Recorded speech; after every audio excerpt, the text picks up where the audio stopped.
welcome in the subject introduction of the land use and transportation. This is lecture number 6, where we will try to understand that what is the role and relation of travel demand and traffic impacts on the land use. First of all, you need to understand the basic concept of the travel demand. The travel demand is actually when we are trying to identify that how many number of people or vehicle that are only expected to travel within the transportation system over a given time. For example, suppose we are operating from 9 a.m. to 6 p.m. and this is our built infrastructure.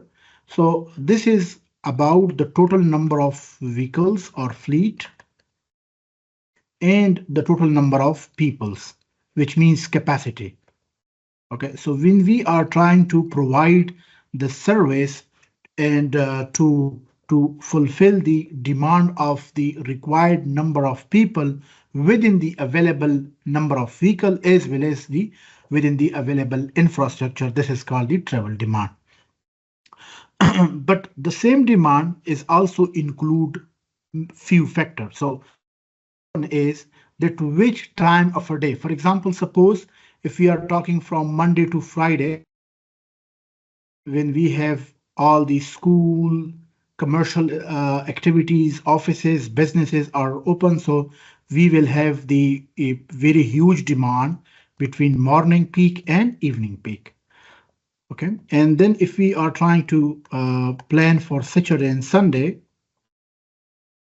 then our peak might start from 11 a.m.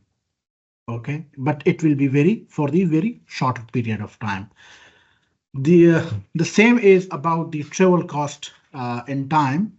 So there are few factors which influence the factor of the public transport demand as well. And the last part is about the socio demographic factor.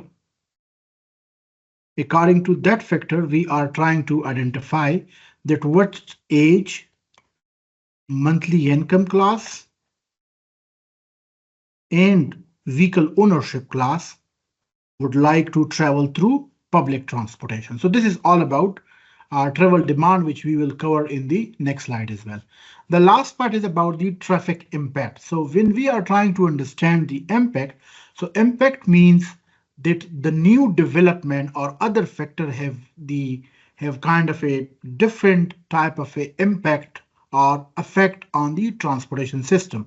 So which include number one, traffic flow. Traffic flow means we are trying to identify the speed V, and then we have the road capacity.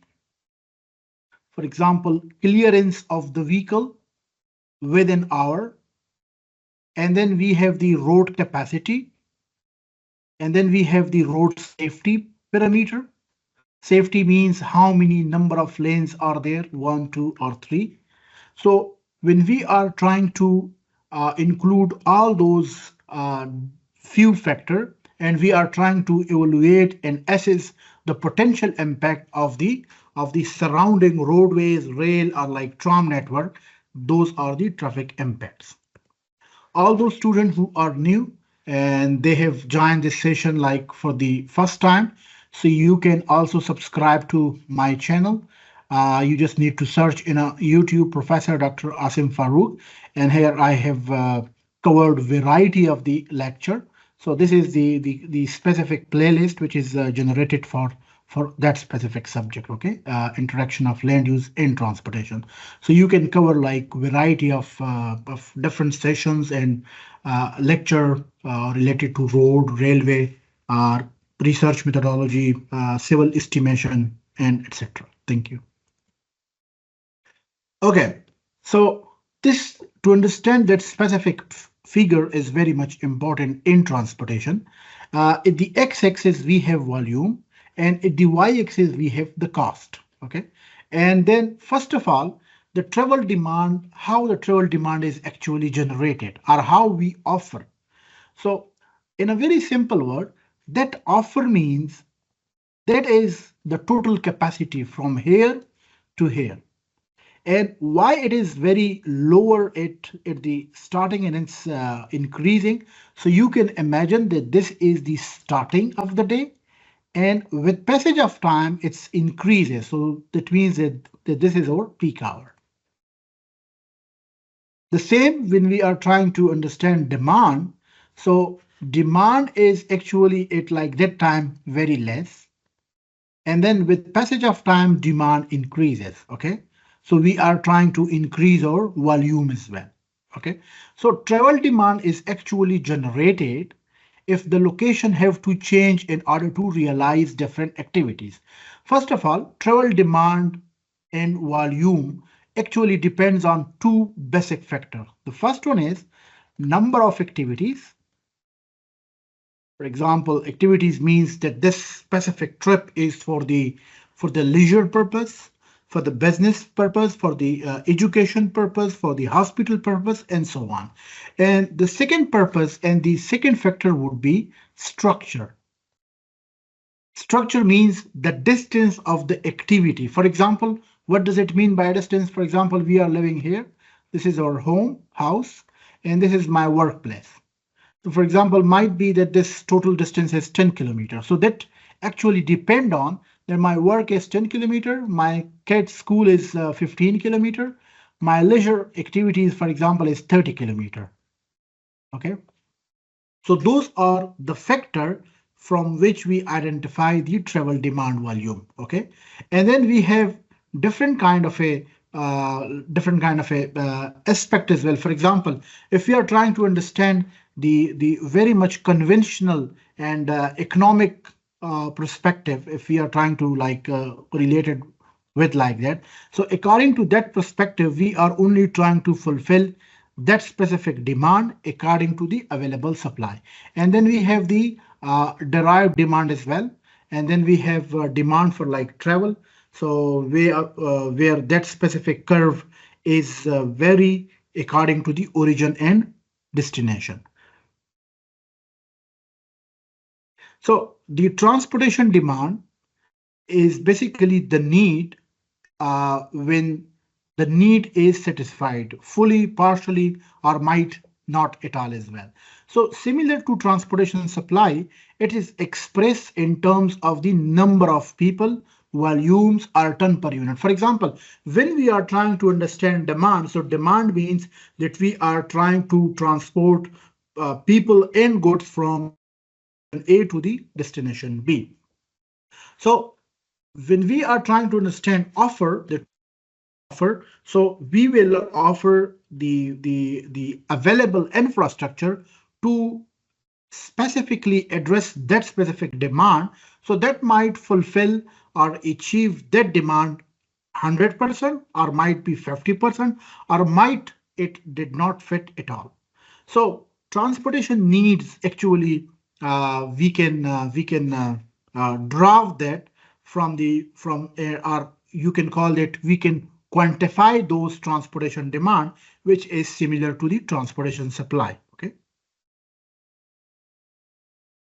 So different transportation issues we will try to understand. The first one is object. So object means person or goods. And goods, so which we want to transport. And then we have the objective. So objective mean that what kind of objective we are trying to address to provide the public transportation service. So we might achieve the living, working objective, education, as I already mentioned in the previous slide, supply and demand, of course, waste services, professional communication, etc. And then we have the motivation. So motivation means that public transportation might be private or might be business entity or might be P3 model where public-private partnership are included. So motivation to fulfill that objective could be either private or either business purpose or either through the public-private partnership. And our objective is to provide the commute to all the classes, either to go from work to to like education, business, commercial, leisure, and so on.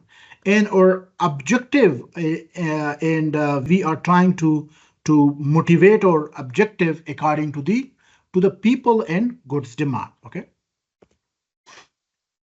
so this is very much important. This is more like a case study from like now on. So we are trying to identify the travel pattern. So travel pattern basically describe that how, when, and why people move between different places. So which can be analyzed while using variety of different kind of approaches, activity-based model, generated based model. For example, if you can see here that red basically shows far, that one specifically one.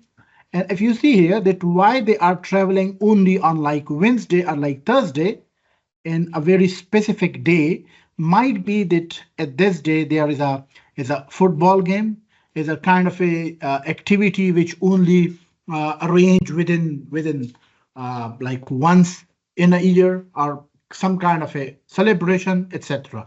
But if you look to like those three last pattern, they are quite similar almost and lies within the same line. Okay, so it's very much important to understand the peak as well as the normal flow of the public transportation, of the travel pattern within the specific city you are trying to plan. Okay, whenever we are trying to create timetable, how to create timetable, you can cover all those lecture from the urban and suburban transportation concept. There we have a kind of a very detailed session, but in a very short words, so you need to identify the three basic classes of the timetable.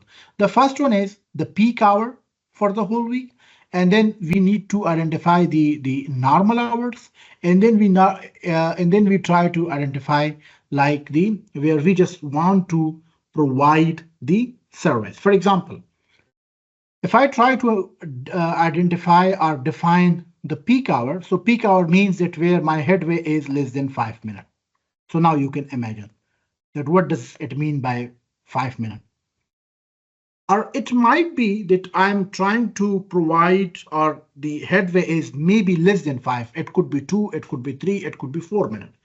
While the off-peak hour, that after every 20 minutes or 25 minutes or 30 minutes, the train service operate or the BRT service operate. And week hour means that once in an hour. Okay? For example, we are trying to provide the service from 8 a.m. to 6 p.m. So in that specific class, so the first bus will arrive, or tram will arrive at 8:05, the second one at 8:10, and then 8:15. So you can imagine we have a transportation service after every 5 minutes. The similar, if we are trying to identify here, so the first bus will arrive at 8:30, the second one at 900, and then at 9:30. So that means that we have a bus at every 30 minutes. Similarly, if we are trying to identify that hour, so that could be that first bus will arrive at 8, second one will arrive at 9, and then third one will arrive at 10. So we have exactly 1 hour headway. So that part you need to understand. And then we are trying to define it into the subfactor. So subfactor means that the first part is commuting. Commuting means where people usually travel. So you can see here from Monday to Friday, they every day travel from 6 to 9. And then similarly, when it's when after the work, they travel from 4 p.m. to 7 p.m. back to home. So that means that this is our peak hour on every Monday and Friday. Okay, and then if you see for the education purpose, the peak hour is slightly different. So we have the peak hour between 7 to 8, and then between 1 p.m. to 2 p.m. And then similarly for the shopping, so it's completely different. Okay, and then for the other services, and then for the leisure activities, it's only after 6 p.m. And then if we try to identify goods transportation, so for the good transportations, it actually operate in the overnight services. So from here we can define that what is our peak hour. So for example, our peak hours start from 6 to 9. So from 6 to 9, that specific factor will also cover commuting, education, and other factors which are included and could be within the peak demand between that specific hour in the early morning. And similarly, so then we will provide the high number uh, of the fleet or like buses of the tram or like tram within that hour, and then again we will provide it within that hour. So more provision of the fleet means that we have more demand and we are trying to fulfill that demand. That's it. Okay.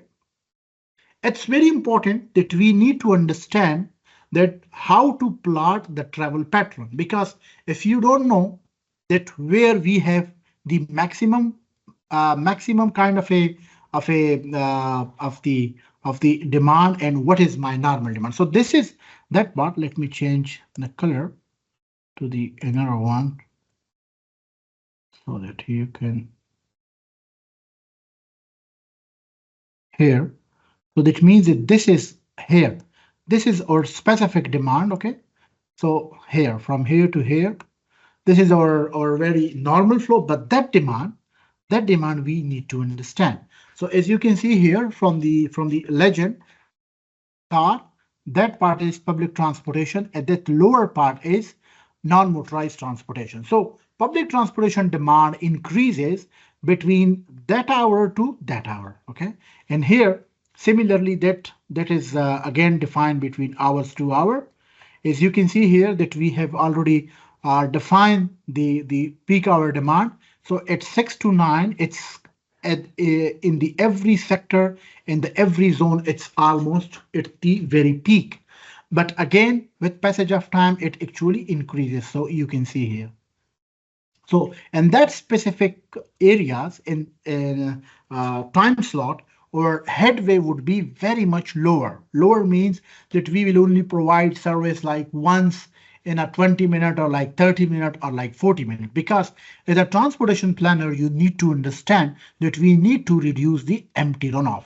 If we cannot reduce the empty runoff and we cannot come up with a motive that how to increase the or like attract or like bring more number of people while to reduce the empty spaces. At the end, what will happen? So the number, the per passenger cost will also be increases or decreases according to your patron and according to your available schedule or like provided schedule. This is only to show you that how people are like the planning actually works in Europe and how they are very much conscious to provide and specifically monitor each and every services. As you can see here, so this was the between 1995 and that shows within the billion ton kilometer, and that is only for the freight transportation. So for the freight, so as you can see here, we have the maximum on the road and rail, road and sea, and then the next part is rail, and then we have the inland waterways, and then pipeline, and then still we don't have any data of the air transportation. So you can imagine that what kind of their trend is actually going on. In 1995, they were more only transporting through road, number one, and then through the sea. And the same if you can imagine to the passenger transportation. So maximum we have the passenger car here, and then we have buses, which is again public transportation, and then we have air. This is only for the passenger transportation, and then we have railway here. And then we have sea where we have ferries and ships. So that example could only be seen in the Glasgow, Scotland and Italy. And then we have tram and underground metro services here. This is tram service. And then and then we have the powered two-wheeler, motorcycle or like bike. So it's very important to identify the travel demand within different years, that where people are actually moving and where they are targeting. So now you can see here, after 2004 and 2006, that air transportation basically cross that buses and coaches. So more people are now try to go through air because uh, in the Europe they have different concept of the low budget airfare. So which example is Ryanair. So almost its cost is equal to like more than buses and equal to railway or like train, but they only give you the commute from origin to destination. But that budget airline have very limited luggage and freight capacity. Okay. So it's very important to understand the pattern, because if you don't know where we are actually pursuing, so that's it will create a lot of problem. So passenger kilometers per year. So how many passenger are actually moving and what's its direction and what is its annual growth. This is very much important. So if you see here, this is our annual growth between 200 to 2030 and then between 200 to 2050. It's just the more like based on the estimation. Okay. So if you can see here that part, China has the annual growth of 3%, where more people or passenger are basically traveling per kilometer per year. And very less we have at the Pacific Ocean, that's 0.7%. And then we have high rate were also recorded at the Latin America and so on. Okay.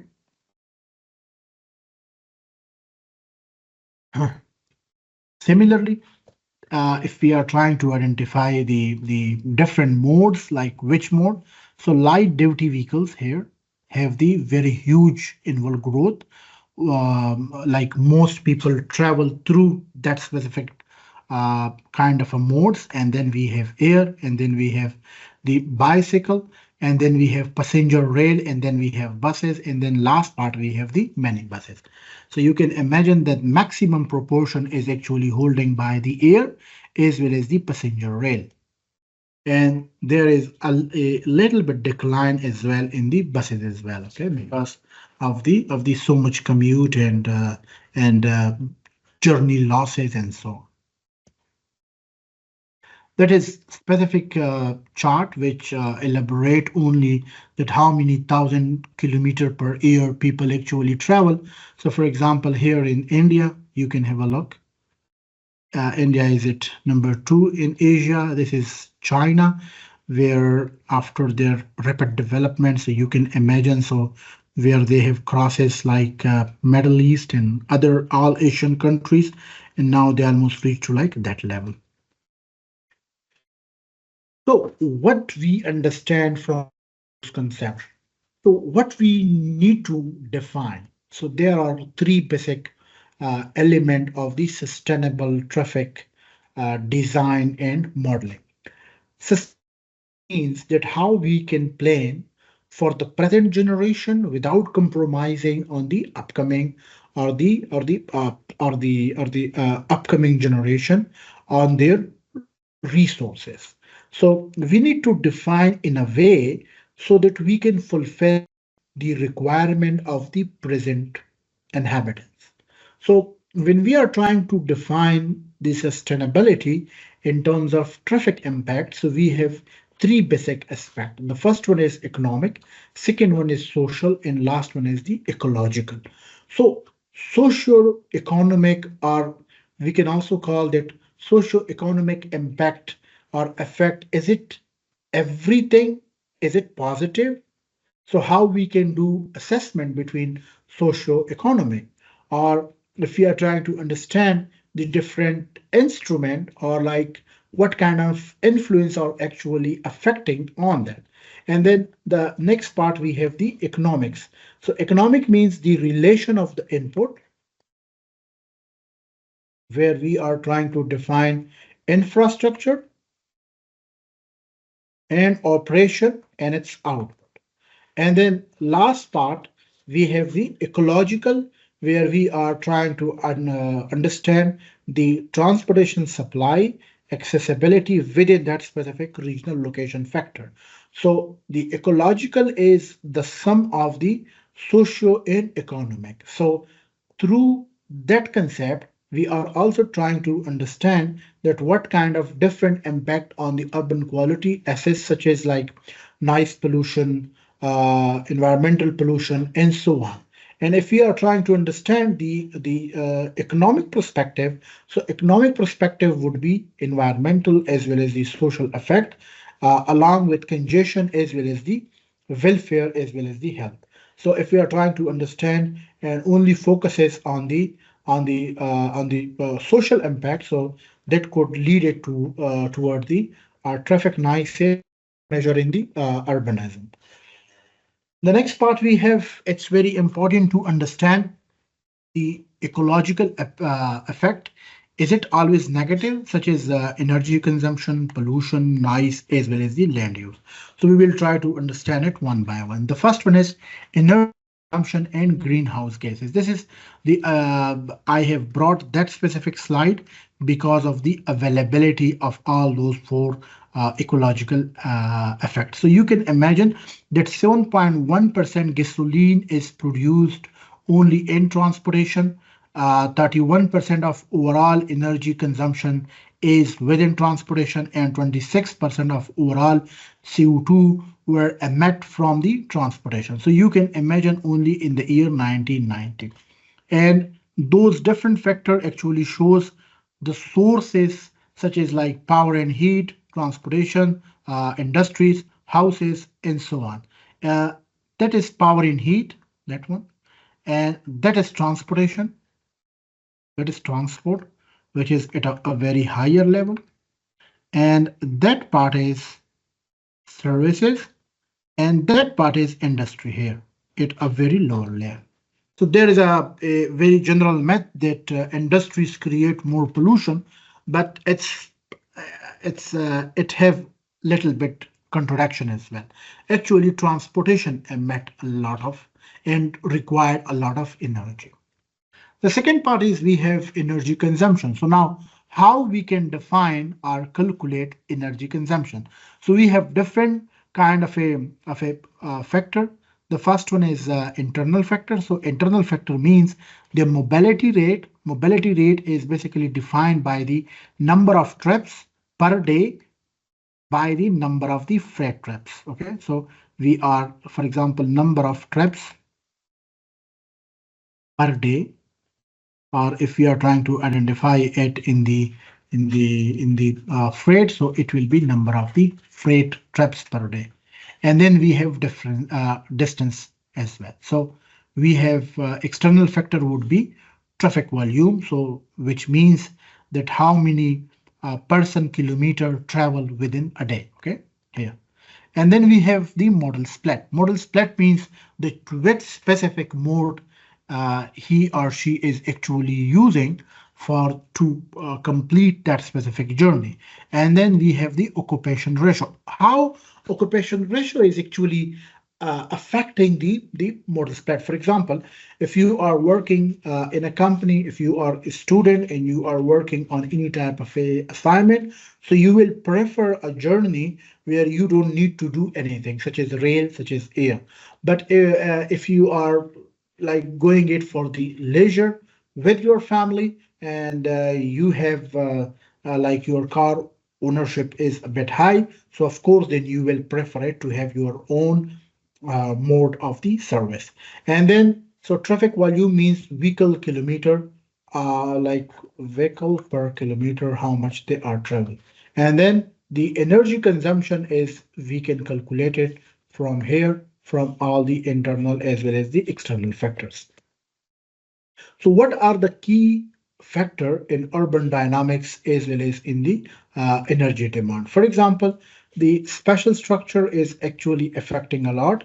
And then second part, we have the travel volume, and then we have the modal split. Modal split means the percentage of the choice while using different public transport, such as walking and cycling. So you can imagine that within among those people, those thousand people, it actually decreasing. So modal split is actually working, but it also produces a lot of energy as well. And you can see here the traffic volume is also increasing with the passage of time here. So it's now reached to like 54%. And similarly, according to the special structure, for example, if that specific special structure is built upon the urban sprawl or the quick urbanism concept, so it will create the more dependency to travel with your own personal car.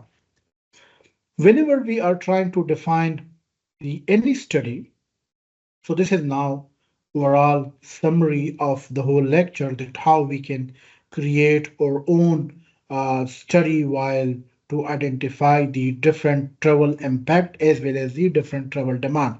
So the first part we have the number of trips, and then we have distance, and then we have the model spec. So number of trips means that what kind of type of the utilization of service is actually basically you are using.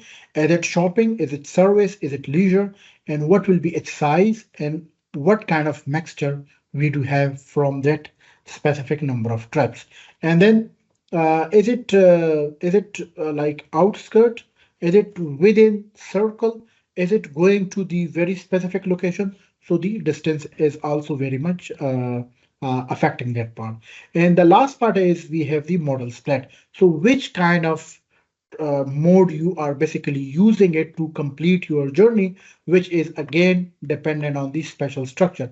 So if that within special structure, we have the concept of CBD, which we call like the closed business district, or which we call TOD, transit oriented development. So it will fulfill most of its journey either through public transportation or through walking and cycling, and less it will be declined toward the individual uh, car. Okay,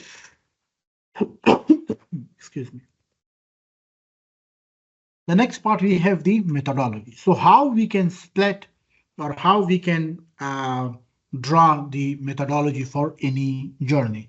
The first thing we need to understand who is our client, the number of employees, and what kind of deliveries we are expecting.